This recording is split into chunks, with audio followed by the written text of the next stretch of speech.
প্রথম কথা বলি, এতদিন পর্যন্ত মনে রাখবি আমরা যে চ্যাপ্টারগুলো করছি তার নাম হচ্ছে পরিমিতি। পরিমিতি যাকে ইংলিশে বলে মেনসুরেশন, ঠিক আছে? কি বলে? মেনসুরেশন। তো দেখ, পরিমিতি আবারও বলি, তোদের ক্লাস 9-এ যে চ্যাপ্টারগুলো আছে সেটা আছে কি বল দেখি, তোর হচ্ছে আয়তক্ষেত্র,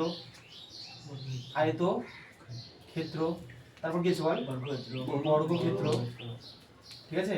তারপর ধর আছে ধর ত্রিভুজ আছে, তারপরে আছে সামান্তরিক,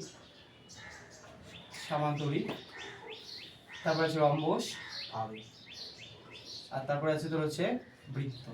দেখ তোদের এই কটা ক্লাস 9-এ। হ্যাঁ, এবার আমি যেটা বললাম, আমার অলরেডি আয়তক্ষেত্র শেষ, শব্দ বলিস না, বর্গক্ষেত্র শেষ, ত্রিভুজ শেষ, এই দুটোকে বাকি রাখলাম, ঠিক আছে? কারণ এটা অপশনে থাকবে, করাবো আমি। এখন আপাতত বৃত্তটা হচ্ছে, বুঝতে পারলি? তো একটা জিনিস লক্ষ্য কর, তোদের ক্লাস 9-এ যেসব পরিমিতিগুলো আছে, এই অধ্যায়টা তাহলে পরিমিতির মধ্যেই। হ্যাঁ পরিমিতি মানে কি বলবো, এটাকে বলুন, তারপরে যাচ্ছি তো। এদিকে দেখা, আমরা ক্লাস 9-এ এই কয়টা করবো, ঠিক আছে? এবার মনে রাখবি, ক্লাস 9-এ তোদের পরিমিতির যে চ্যাপ্টারগুলো, সেই ছবিগুলো এমন বা ফিগারগুলো এমন যেগুলো দিয়ে তোরা কি বলে, ওই জিনিসগুলো যদি তুই বাস্তবে কল্পনা করিস, তার মধ্যে না তুই কোনো জিনিস ধরে নিয়ে যেতে পারবি না। একটু অবাক লাগছে তো ব্যাপারটা? কি ধর আয়তক্ষেত্র দেখতে কেমন, এরকম আয়তক্ষেত্র দেখতে। আচ্ছা, এটা একটা কাগজের তোদের খাতা থেকে যদি একটা পেজ ছিঁড়ে নিস, তাহলে সেটা তো একটা আয়তক্ষেত্র। তাহলে তোদের যে খাতার পেজটা সেটা একটা কি হচ্ছে, আয়তক্ষেত্র। তারপর তোরা যদি একটা খাতার পেজ একটু স্কয়ার করে কেটে নিস, চারদিকে সমান করে, তাহলে সেটা কি, বর্গক্ষেত্র। তারপর কি বল, ত্রিভুজ। তারপরে সামান্তরিক এরকম দেখতে, তারপরে রম্বস এরকম দেখতে, আর বৃত্ত এরকম দেখতে, ঠিক আছে? মনে রাখবি, এই বর্গক্ষেত্রের সাথে রম্বসের পুরোপুরি মিল আছে, আর আয়তক্ষেত্রের সাথে সামান্তরিক। খালি এটা একটু ব্যাকা, মানে জাস্ট ঠেলে দেওয়া হয়েছে, বুঝতে পারলি? তো ব্যাপারটা ওটা না, ব্যাপারটা হচ্ছে আমরা ক্লাস 9-এ পরিমিতির এই সব জিনিসগুলো আলোচনা, মানে আমাদের সিলেবাসে আছে, তার মধ্যে আমরা 3টে শেষ করছি, আজকে বৃত্ত শুরু করবো, 2টো থাকবে। তাহলে একটু ট্রেনের ব্যাপারটা বলি, একটু কি কি আছে ওপরে একটু দেখি। দেখ, তোরা এখানে যে সব জিনিসগুলো দেখতে পাচ্ছিস, এই জিনিসগুলো তুই যদি বাস্তবে নিস, তাহলে ওই জিনিসগুলোর মধ্যে না তোরা জল ভরে নিয়ে যেতে পারবি না। অবাক লাগছে না ব্যাপারটা? ধর তোকে আমি বললাম, ধর একটা কাগজের না দিয়ে তুই ধর একটা টিনের নিলি, একটা করে টিনের প্লেট একটা, তাহলে তুই ধর আয়তক্ষেত্র কেটে নিলি।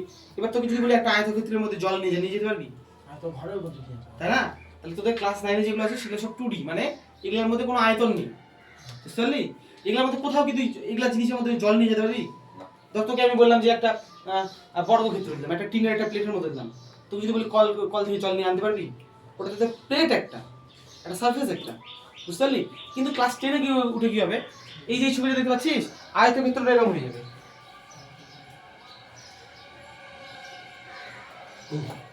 বুঝতে পারলি? 3D শেপ চলে আসবে সব, বুঝতে পারলি তো? তাহলে দেখ তখন কি হবে, এই আয়ত জোড়া যেটা এখন আয়তক্ষেত্র পড়ছিস, তখন তোরা পড়বি ইট, পড়বি মানে ইট নিয়ে অঙ্ক, বা ধর একটা ঘর নিয়ে অঙ্ক। এই ঘরটার মধ্যে জল ভরানো যাবে না, যদি সব বন্ধ থাকে। এবার ইট আকৃতির জন্য কোনো একটা পাত্র বানা, যদি ওখান থেকে একটা ফুটা করিস, তাহলে তুই ওর মধ্যে জল নিয়ে যেতে পারবি না, বুঝতে পারলি? ক্লাস 10 এরকম। তারপর তোরা এখন করছিস বড় ক্ষেত্রে, তো ক্লাস 10 হয়ে যাবে লুডোর ছক্কা, বুঝতে পারলি আমার কথাটা? মানে এখন যা পড়ছিস সব ওখানে কি যাবে, ঘন হয়ে যাবে, মানে তোর মধ্যে জিনিস ধরতে পারবে। তারপর তোরা যখন ত্রিভুজ পড়ছিস, তো তখন পিরামিড হয়ে যাবে, নিচের দিকে থাকবে বর্গক্ষেত্র, আর উপরের দিকে এরকম পিরামিড হয়ে যাবে, বুঝতে পারলি? তারপরে তোরা যখন রম্বস পড়ছিস, ওখানে সেরকম কোনো ফিগার নেই, তবে এখন যেটা বৃত্ত পড়ছিস, তখন সেটা কি হয়ে যাবে বল দেখি, বল হয়ে যাবে, গোলক যেটা, বুঝতে পারলি? তো আমি জাস্ট বললাম 10-এ কি কি আছে, তো আমার এটা মোটামুটি একটা ওভারঅল আইডিয়া হয়ে গেল। এবার চলে আয় অঙ্কতে চলে আসি। দেখ, তোরা মনে রাখবি, বল একটা আমার মাঠ আছে, যেটা হচ্ছে তোর একটা আয়তক্ষেত্রাকার মাঠ, ঠিক আছে? এই মাঠের মধ্যে বল রানু, বল আমরা যদি ঘেরা দিতে চাই, তাহলে আমরা কি বের করবো, পরিসীমা।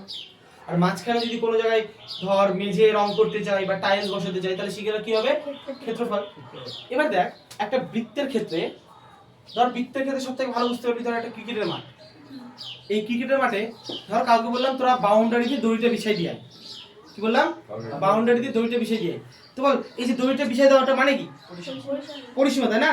কারণ দড়িটা তো গোটা মাঠে তো বিছাবি না, যদি বলটা মাঠে ঘাস বসা, তাহলে সেটা ক্ষেত্রফল হতো, বুঝতে পারলি? এবার কি হয়, বৃত্তের ক্ষেত্রে পরিসীমা কথাটা ইউজ করা হয় না, তার পরিবর্তে পরিধি কথাটা ব্যবহার করা হয়। এর পরিধি মানে পরিসীমা, মানে অ্যাকচুয়ালি পরিধি মানে পরিসীমাই, কিন্তু এখানে এই কথাটা ইউজ করা হয় ভাষাটা আলাদা। পরিধি, বুঝা গেল? এটাকে ইংলিশে বলে পেরিমিটার। ওকে, তাহলে একটা বৃত্তের ক্ষেত্রে পরিধি মানে কি বল দেখি, তার চারিধারের যে ব্যাপারটা তাকে আমরা কি বলছি, পরিধি। পরিধি বলছি। বুঝা গেল? এবার আমরা তো একে একে করে শিখি। তাহলে দেখ আমরা বৃত্তর, আচ্ছা বল আমি একটু আলোচনা করে নিই। প্রথমে আমাদের ছিল আয়তক্ষেত্র। বল আয়তক্ষেত্রের বেসিক জিনিসগুলো কি কি ছিল? বল। ক্ষেত্রফল, বেসিক জিনিস ভুল বলছিস। দৈর্ঘ্য, বেসিক জিনিস ছিল দৈর্ঘ্য, দৈর্ঘ্য ছিল এ, প্রস্থ ছিল বি। না আয়তক্ষেত্র তো, ও তাই না? এবার দেখ তোরা যদি এই বেসিক গুলোকে জানতে পারিস তাহলে তার সাহায্যে তোরা ক্ষেত্রফল, কর্ণ, পরিসীমা সব বের করতে পারবি। এবার বল একটা বর্গক্ষেত্রের ক্ষেত্রে বেসিক জিনিস কি ছিল? শুধুমাত্র বাহু ছিল না, আমরা পড়াইছি। তারপর বল সমবাহু ত্রিভুজের ক্ষেত্রে কি ছিল? বাহুই তো ছিল, কারণ তিনটা বাহু সমান ছিল। সমদ্বিবাহু ত্রিভুজের ক্ষেত্রে কি ছিল? একটা ছিল এ আর একটা ছিল বি। আর বিষমবাহু ত্রিভুজের ক্ষেত্রে এবিসি। A B C. তাহলে কি এগুলো সব বেসিক জিনিস? এবার মনে রাখবি একটা বৃত্তের ক্ষেত্রে আমরা আজকে কি করব, বৃত্তের একটাই বেসিক জিনিস থাকে। কি বললাম? বৃত্তের একটাই বেসিক জিনিস থাকে, সেটাকে বলা হয় ব্যাসার্ধ।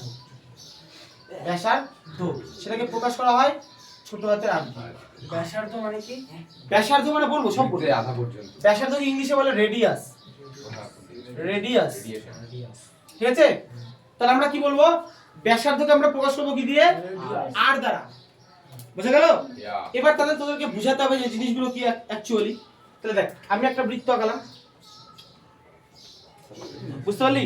আচ্ছা বৃত্ত আঁকাতে গেলে নিশ্চয়ই কোনো একটা বিন্দুকে কেন্দ্র করে আঁকাতে হয়। দেখবি তোরা কাটা রুল কম্পাস দিয়ে যখন আঁকাস তখন কাটাটা মাঝখানে ফুটাস, সাথে সাথে গোল করিস, তাহলে কাটাটা যেখানে ফুটাস সেখানে কি মিডল পয়েন্ট পাবি একটা। বুঝা গেল?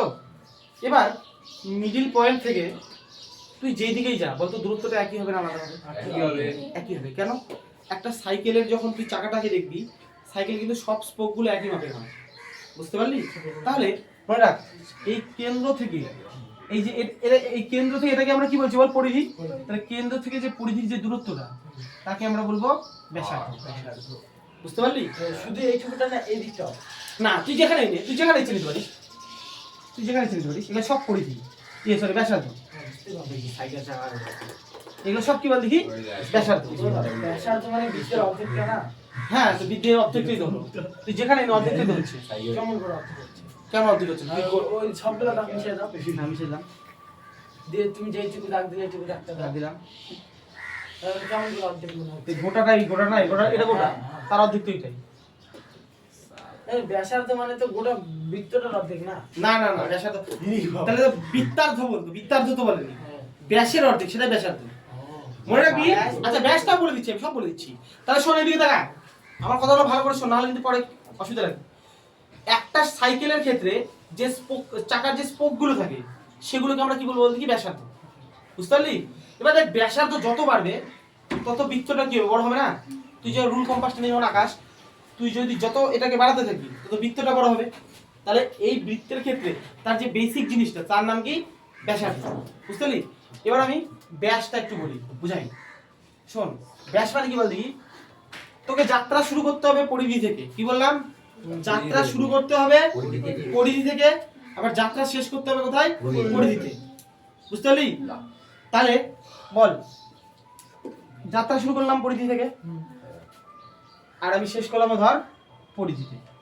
প্রথম কথা এটা ব্যাস নয়, ব্যাস হতে গেলে আর একটা শর্ত দেওয়া হয়।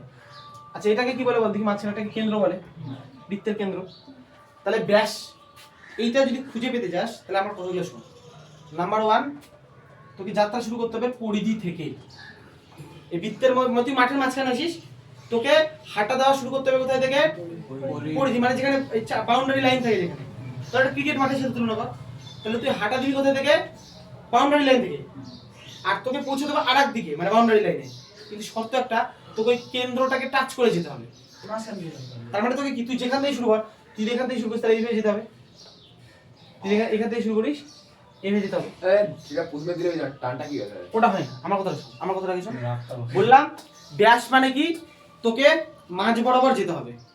তাহলে এই যে গোটাটা দেখতে পাচ্ছিস না, এই যে গোটাটা, এই যে গোটাটা দেখতে পাচ্ছিস, এইটাকে আমরা কি বলছি বল দেখি?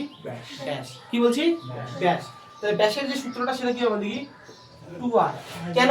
এদিকে দেখা, যদি আমার এইটুকুটা 5 হয় তাহলে বল গোটাটা কত হবে? 10। ডবল হবে না?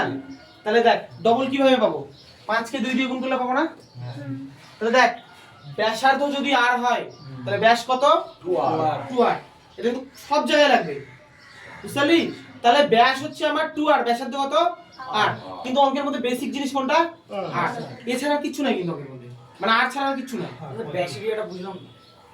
দেখ সাইকেলের মানে বৃত্তের যে কেন্দ্র সেখান থেকে এই পরিধি পর্যন্ত যে দূরত্বটা সেটাকে বলবো ব্যাসার্ধ। আর ব্যাস মানে গোটাটা, মানে এখান থেকে শুরু করে এই গোটাটা।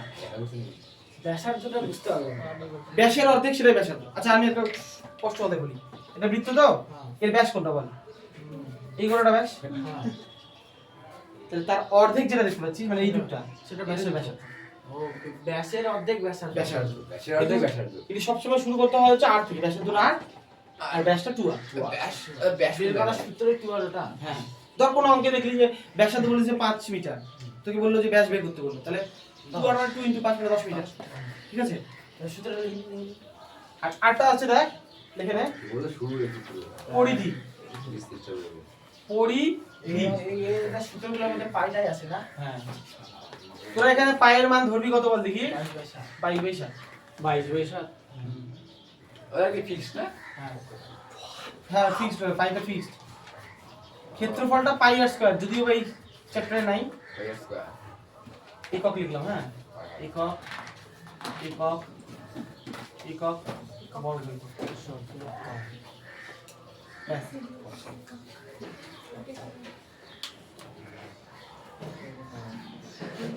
পরিমিতি। ওটা পরিধি, ওটা কি লিখছো? পরিধি লিখেছি হচ্ছে 2πr। এইটুকুই সূত্র এখানে, হ্যাঁ ও আর একটু ব্যাপার আছে, আর একটু লিখতে হবে। একটু স্টপ কর ভাই, যেখানে আছিস স্টপ কর, তো বলে নিই আমার যেটা ভুলে গেছে একটু বলে নিই, হ্যাঁ তারপর লিখিস। তাহলে আমরা কি কি লিখলাম বল? ব্যাসার্ধ r, ব্যাস 2r, পরিধি 2πr, ক্ষেত্রফল πr²। যদিও বা এই চ্যাপ্টারে ক্ষেত্রফলটা লাগবে না, এটা পরের চ্যাপ্টারে আছে, তবু লিখে দিলাম। এবার লিখবো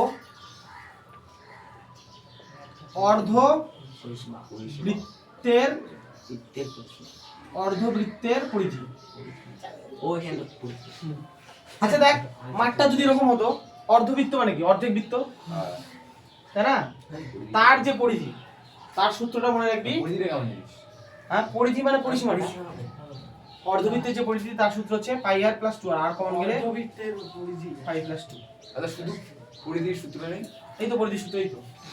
এগুলা যে এখানে আসছে, এগুলা কি বাস্তব জীবনে একইভাবে বের করা যায়? একদম এক্স্যাক্টলি। তুই যদি করতে চাস না, তুই বাড়িতে গিয়ে করে দেখতে পারিস, সব মিলে যাবে। ইভেন তুই বইয়ের মধ্যে বইটাকে ধরবি, ধরে স্কেল মেপে দিবি, সব মিলে যাবে। তাহলে এটা কি? অর্ধবৃত্তের পরিধি ফর্মুলাটা মনে রাখবি, r × π + 2। কিভাবে আসবে সেটাও বলে দিতে পারি, শুনবি? দেখ ভিডিওটা অফ করে তো বলো। এই গোটাটা, হ্যাঁ গোটাটা ছিল কত? 2πr।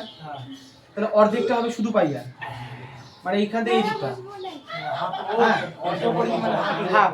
আর এইটাও নিতে হবে, ব্যাসটা কত? 2r ছিল, তাহলে 2r। এবার কমন কি যাবে বল? আর কমন কি করতে হবে? 5 + 2। কি সরে কে বসটা ব্যাকটা সরাড়ি।